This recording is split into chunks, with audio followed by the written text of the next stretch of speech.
Hello everyone, welcome back to the channel. In this video, I'll show you how to create a talking avatar with HeyGen step by step.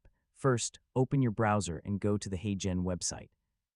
Sign in to your account and open the main dashboard. Start a new video project and select an avatar from the available options. Choose a presenter that matches the style and purpose of your video. Next, enter the script that you want your avatar to speak. Keep the script clear and natural so the final presentation sounds more engaging. After adding your script, select an AI voice. Choose the language and voice that best fit your content. If voice settings are available, adjust them to create a more natural speaking style. Now customize your talking avatar video.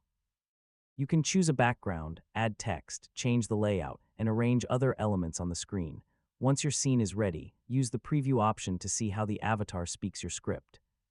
Check the pronunciation, timing, voice, and avatar presentation carefully. If you notice anything that needs improvement, return to the editor and make the necessary changes. You can adjust the script, voice, or visual elements before generating the final video. When everything looks good, generate your video and wait for HeyGen to process it. After processing is complete, preview the finished video and export it using the available options. And that's